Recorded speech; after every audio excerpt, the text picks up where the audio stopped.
Welcome back to the Light Path podcast on this little series that I'm doing, diving deep into what I think is one of the most misunderstood spiritual concepts or practices, and that is the law of detachment. So before listening to this episode, I really want to make sure that you're going to be able to listen to it in the most empowered way possible. To do that, the first thing you'll need to do is go back and listen to the previous episode on the art of detachment. So it's the one just before this one. And really what I go into there is what the law of detachment actually is, what it looks like, and how to begin to play with doing it and why it's important to do it. So in that episode, The Art of Detachment, I really explored what it means to release that grasp of fear and control and lack so that we can step into more sovereignty and magnetism. Today in this episode, we're going to go deeper and really dial up the idea of being our most magnetic self through the portal of the law of detachment. But I want to stress, we're not going to do this through contorting or controlling. We're doing this authentically. These are master classes in energetics. So I want you to listen to this episode through that lens, in that it's hard to master these principles because we have to often change the way we've done things, and we have to become greater than our egoic fears or circumstances. And so to be a master at anything is to practice, is to get deep into the nuances of what is going on and use discipline, self-love, control, all the things in order to overcome maybe what has been on repeated loop. So if you're someone that has a clear vision of what it is that they want, but it seems to elude you, or you get too hooked into what you want, then this series is for you. Like, feel free to share it with others who may benefit from this information. I mean, following, sharing, or even feeding back to us, through socials on the posts of these episodes, what you got out of it is really going to help push that out there.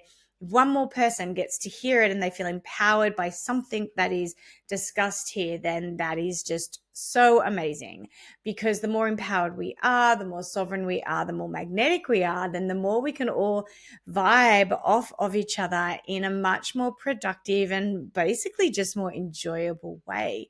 So the more people that know about this stuff, the better in my eyes. And as we go deeper today, what we're going to do is explore the energetic mechanisms of detachment through the lens of quantum physics, and specifically quantum entanglement. Because if you're anything like me, then you have absolutely become prey to your own desires. I do believe that desires are really sacred because they actually explore, they actually reveal so much to us about ourselves. They sure reveal to us about our authenticity, and then they also reveal conversely about where we're not authentic, about where we're leaning into egoic patterns, and maybe where our biggest sources of healing can occur. So our biggest areas of expansion and ease can flood in. And I've definitely found through my life that has absolutely been the case. The things that I have desired the most have been my biggest energetic teachers, have been my biggest life teachers, because I've had to really adjust and I've had to learn the law of detachment and how to do it in a really positive way as opposed to a self-destructive way. Because when we desire something, it is so tempting and so human to strangle the energy and the life out of it through our over reliance on fear and control and lack. And what we desire then becomes a source of deep pain, because we're in those energetic streams where we really need to have our desires be a portal of inspiration and expansion for ourselves and empowerment. And this is where we're going to be moving from philosophy to energetic alchemy, by understanding what's really happening when we stay attached and when we leak energy. And when we finally call it back to ourselves, what transpires is often beyond our wildest dreams that are usually so limited. So let's dive into it. Let's look at, first of all, quantum entanglement and energetic leaks, because Once you see this in the law of attachment, you're going to be much more authentically motivated to adopt the principles of the law of detachment to help you rather than to manipulate the situation. Because I'm going to put it out there. When you're able to play with the law of detachment authentically, you are going to become super magnetic. So the temptation here for people, and in all honesty, the temptation for me in the past has been to detach so I can have it, because I know these laws of energy work. But when you do it for that purpose, you're not doing it authentically. So I've had to practice these nuances. And the more I understand the energetics behind them, then I find the more authentic I can be in practicing them. So hopefully this empowers you too. And the law of detachment doesn't come a form of manipulation and control. It does become a form of authentic inner strength and magnetism for you. Because as we know, anything that we go after in fear and control isn't going to end well anyway, let's be honest. Okay, let's get into it. So in quantum physics, there is a principle called the quantum entanglement. And so this tells us, this principle is all about that when two particles interact, they become linked. So even when they are separate physically, the energy connection remains. And this is not a theory, this is measurable. Once two energies touch, they affect one another, and the impact endures regardless of time or distance or anything in the 3D. So to think about it in a human form, when you spend time with a partner or a friend, or even if you have a fleeting connection with someone, you touch. You share conversations, you share intimacy, you share experiences. Those interactions, especially if repeated, build strong energetic bonds. When a relationship ends, or when circumstances may separate you, your mind, your body register the absence and you notice what's missing and you feel the separation, right? But in the quantum field, separation is a complete illusion because the energetic link still exists. Now, I'm going to take that one step further, and I'm going to ask you to try and expand your mind.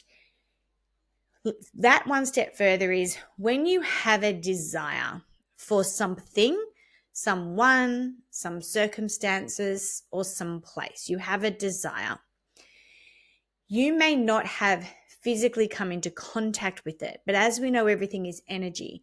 Every thought that you have that produces an emotion sends out an energetic signal, a vibration.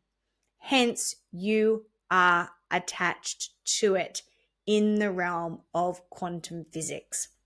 So you don't even have to have had a physical 3D experience to conjure up and connect in. You can literally have the thought, the desire, which leads to an emotion, which leads to a vibrational signal, which leads to that connection. This is why you can feel so connected to a physical place that you desire to go that you have never actually been. This is why you can feel so connected to a person intimately that you have never been intimate with, because of the desire that creates the energetic frequency that puts out the signal. You are already connected in the quantum field. In the 3D field, you feel, therefore, a measurable and more intense lack when you're not physically touching, hearing, smelling, tasting, experiencing the desire.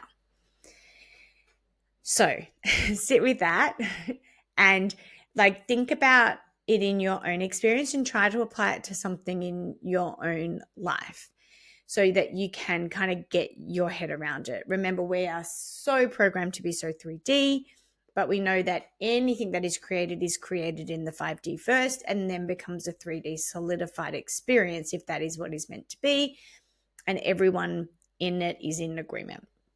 So we're creating, this is when we're creating from the 5D.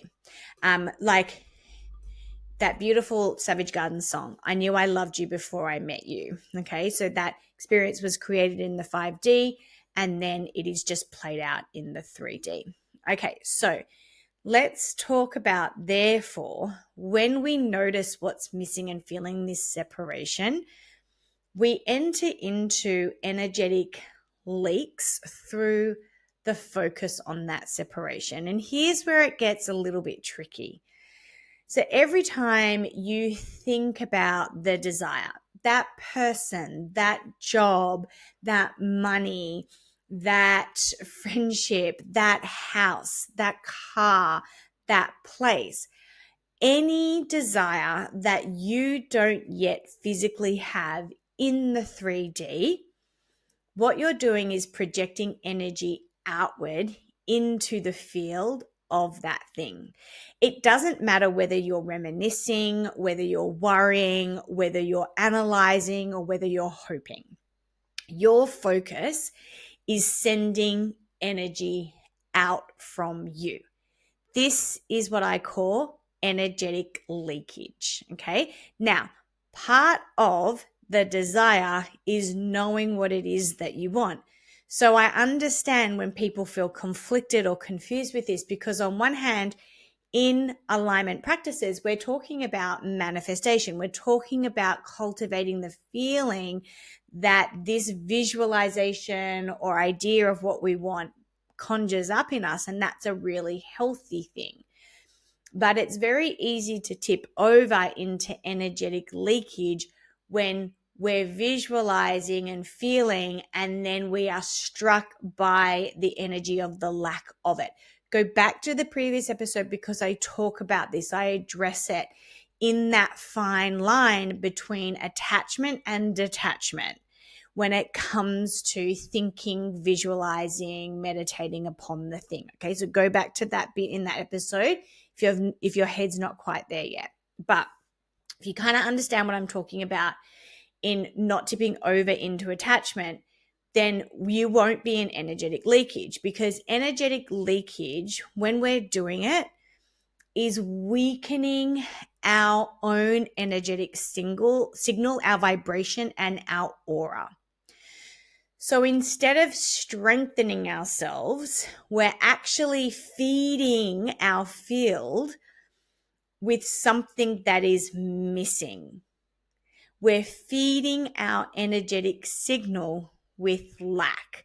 Think about it like this. I hope this analogy works. It works in my head. I'm not sure if it will work in yours, but let's give it a shot.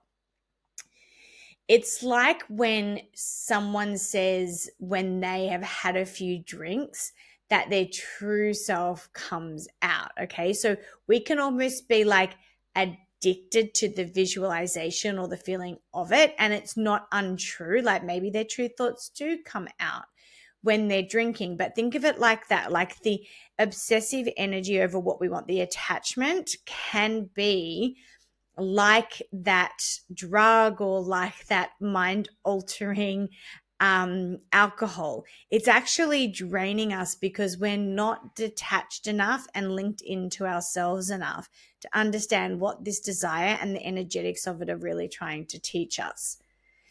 When we're feeding the field of something external, something that isn't yet present in your 3D reality right now, you're weakening yourself. And we feed that through that external reminiscing, the worrying, the analyzing, the strategy, the control, the checking their socials, the hoping, all of that stuff. And this is why so many of us walk around feeling so drained and so stuck and so frustrated and so disempowered, because we can't stop this addictive loop on an ex, on a missed opportunity, on a business that hasn't taken off, on a desire that hasn't yet come into the 3D reality. We're spending all our energetic currency on it not being here rather than being inspired by it.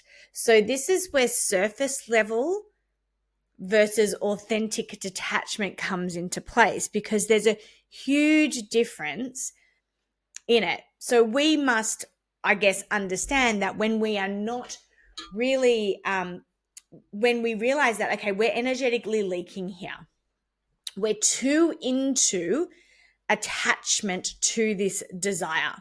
We're too into the fear of it. We're too into the obsession of it.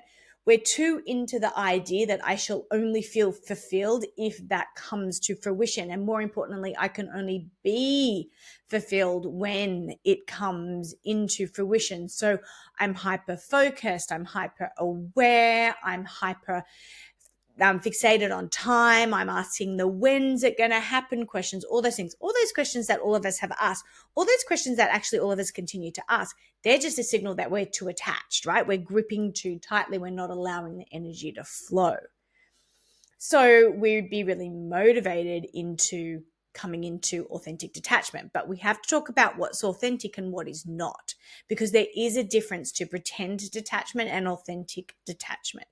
So surface level attachment is when you say things like, oh, I'm over it, but you're still checking the Instagram, you're still checking the company, you're still checking your bank account.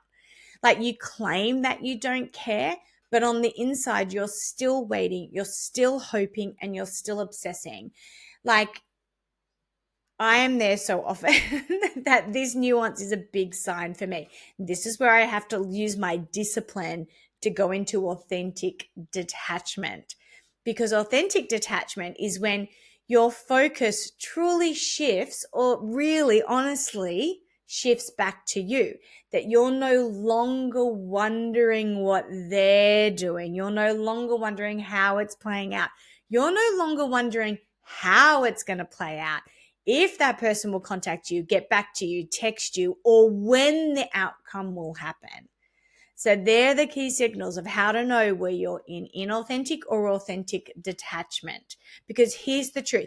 Authentic detachment takes time, discipline, really, really brutal honesty with yourself, and patience with yourself. No one can do this for you. This is inner work. Sure, someone like me can reflect to you what's going on and reflect maybe where you're attached, because you're so in it. Sometimes we can't see the wood through the trees type thing. So someone like me can hold you in that, or a friend can hold you in that and point it out to you. But in order to authentically detach, you're going to have to do it. You're going to have to be okay with the fact that you can't rush grief, disappointment, endings. You can't rush the unwinding of energetic threads. The art of detachment takes time. Can you get more efficient with it? Yes. Can you get stronger with it? Absolutely. That's the mastery. Because ultimately, in the mastery, also understand that it takes time for things to naturally unravel. But every time you let the thoughts linger, every time you obsess, every time you check all the things, you're pushing energy, your energy, into their field and ultimately punctuating your own. So energetic alchemy, when it comes to the law of detachment, is actually a process of calling your energy back in. And this is where energetic alchemy really does come in. When you detach authentically, what you are doing is consciously pulling your energy back. You are calling your energy back, and you're redirecting it towards yourself. Instead of leaking energy, you are pouring it into yourself, into activities, into projects, into practices that light you up. Whether that's creativity, whether that's movement, whether that's nourishing your body, whether that's connecting with other loved ones or learning something new, you are simply enjoying the beauty of your own life. Now, people can use this as a distraction mechanism.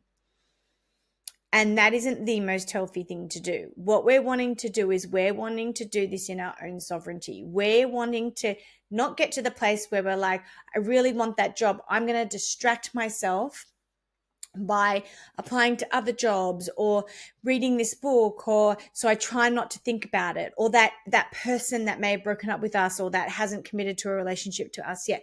I'm going to try not to think about it. I'm going to distract myself. I'm going to go into do my yoga. I'm going to go and do this.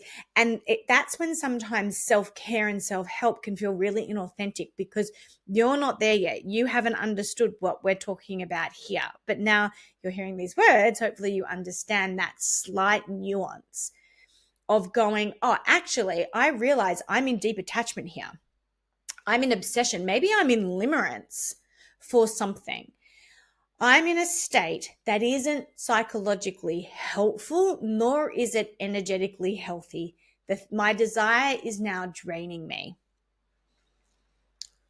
Wanting what I want is actually really highlighting to me that I don't have it, and this doesn't feel good anymore.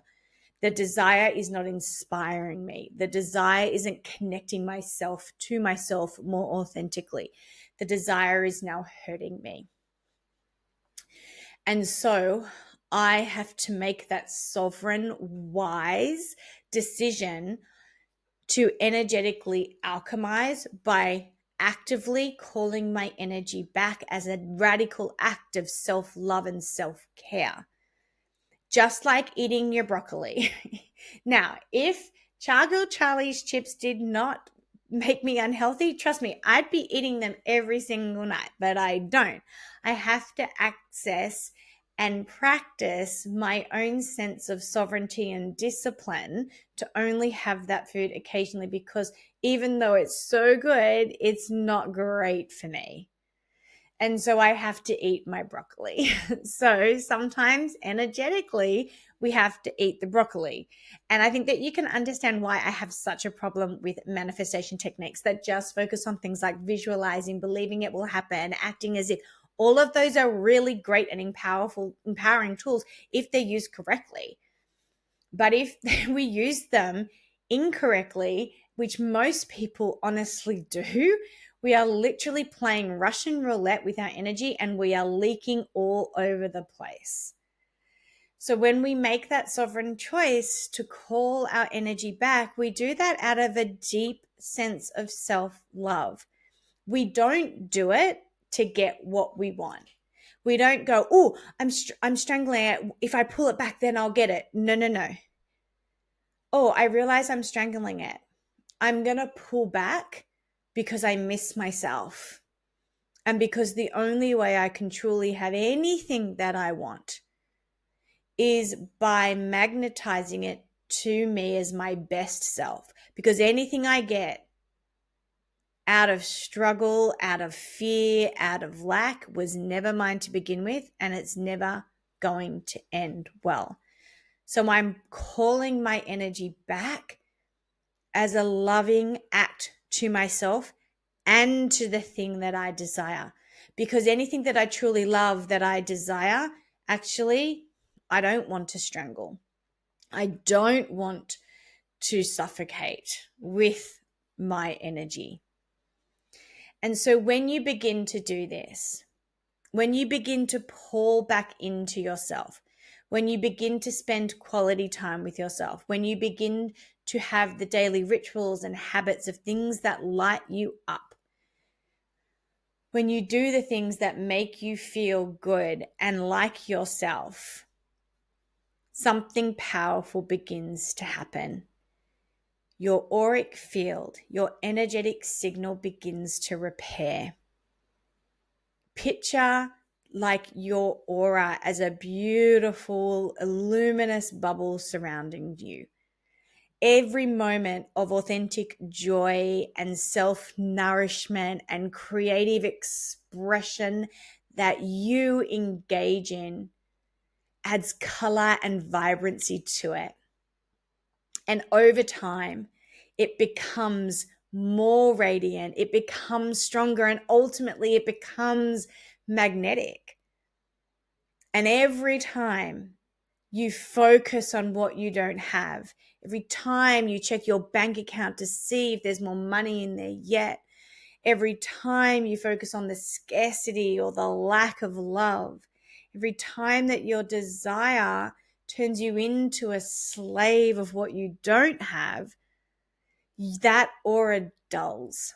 That aura leaks. That aura gets less radiant. It gets weaker and it gets less magnetic. And so this is why it's really important to understand energetic alchemy, because you have the power to transform the leaks into radiance. You have the power to turn the depletion into powerful sovereignty. It will require discipline. It will require work. But understanding the power of it will hopefully help motivate you when it is difficult, when you want to check their Instagram account, when you want to obsess over the money that you don't have, all the things. Because there is so much magnetism in detachment. Again, I'm going to preface this. You don't detach to become magnetic so you can get the thing. That's manipulation. You detach to become magnetic because it is your natural state, and you only want to align things with things at your most expansive, free-flowing, radiant, magnetic self. Because here's the paradox. When you call your energy back in, when you are able to detach authentically, the very person, the opportunity, the desire you once obsessed over is likely to reappear. Again, this is not the motivation, the sole reason for doing it. It's just understanding the physics of it, the laws of it.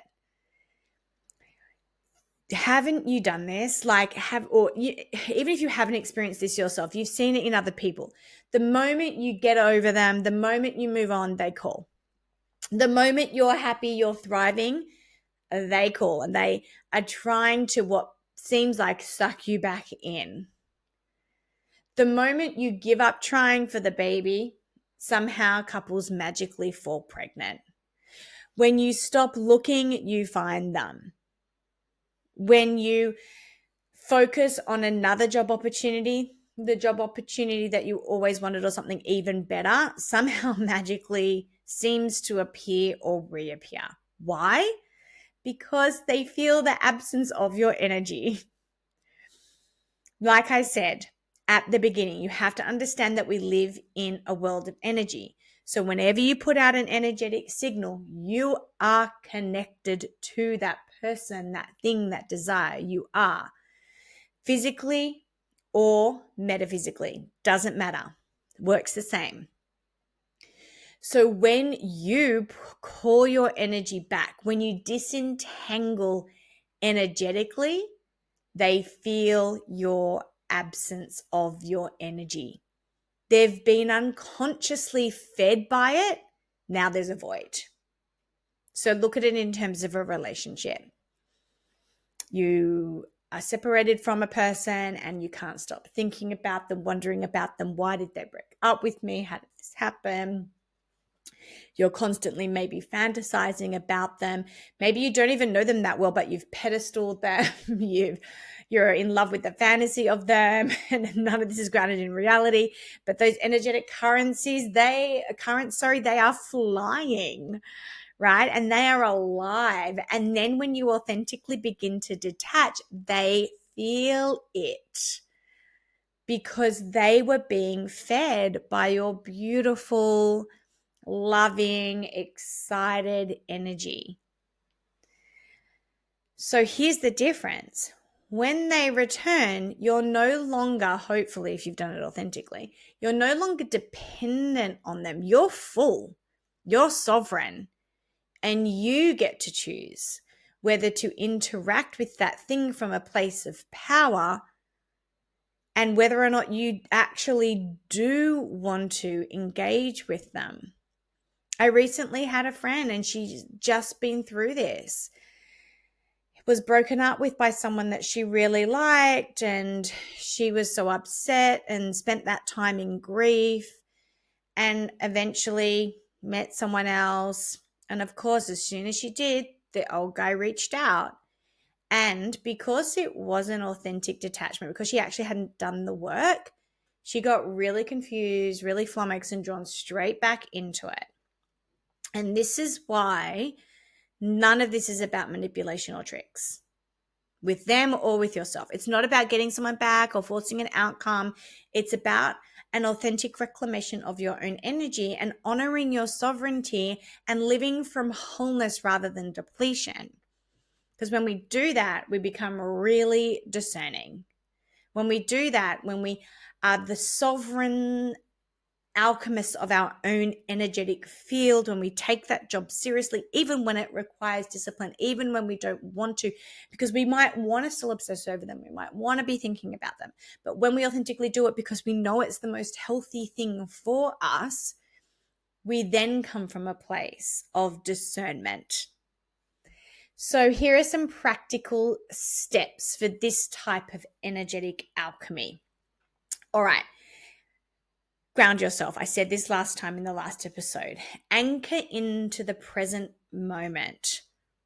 Breathwork, meditation, light a candle, whatever you want to do. Calm your nervous system down. Then begin to visualize your energy returning. Even ritualize it by calling your energy back. Close your eyes. Imagine these golden threads of energy returning from everywhere you have chosen to scatter them, and see them filling your body, your aura, and your field. Then use that energy and pour it into yourself. I think a lot of us get derailed here because we might want to pull our energy back, but then we don't know what to do with it. And then we slip into grief because it's like all this love, all this vibrancy, all this joy has nowhere to go. Action it, pour it into yourself. Do the things that bring you most life and love and joy. It might be creativity, it might be learning, it might be movement, it might be nature or community or hobbies or connection. These practices are going to strengthen your auric field. This isn't about revenge bodies and BS like that. No, that is manipulation, that is control. This is about authentically and lovingly caring for yourself, knowing that you are the master of your destiny and your happiness is in your hands always. And taking that responsibility as a privilege, not as a punishment. And that's why we have to also, fourth and final step, is to practice discipline. When your mind drifts back into that attachment, catch it, redirect it. Discipline is the devotion that is required to protect, cultivate, and look after your energy. It's hygiene. So, in closing, the law of detachment is not about caring less. It's actually about caring for yourself more. Because when you master detachment through energetic alchemy, you're stopping the leaking of your own personal power. You're calling your energy back home to where it has always belonged, and you're rebuilding your aura until you are luminous, magnetic, and sovereign. And from that state, life doesn't just meet you, it is drawn to you. And the connections that you choose to make, the energetic entanglements that you choose to be a part of, are going to be far more reciprocal and nourishing because they come from a place of fullness and discernment to start with. Oh, I really hope that talk through the energetics of that, the coming home to yourself, really inspires you and enlightens you into fullness. Because I don't want us to look at detachment as giving up. It's a coming home, reclaiming your energy so completely that you're no longer leaking or chasing or longing or begging for life to complete you. Worst line in movie history as far as I'm concerned. And from that fullness, the people, the opportunities, and the desires naturally are going to flow towards you. Because remember, the universe doesn't respond to words, it responds to vibration. authentic detachment is the vibration of sovereignty, of magnetism, of power, and that is energetic mastery and alchemy. So I hope that these chats have helped. We're going to follow this up with a chat about what happens when we don't get what we want and how to manage the implications of that. But for now, sit with this episode and the previous one, see how you can integrate this and alchemize your own energetic sovereignty and magnetism. Until next time, I send you so much love and light as you walk, creating your very own.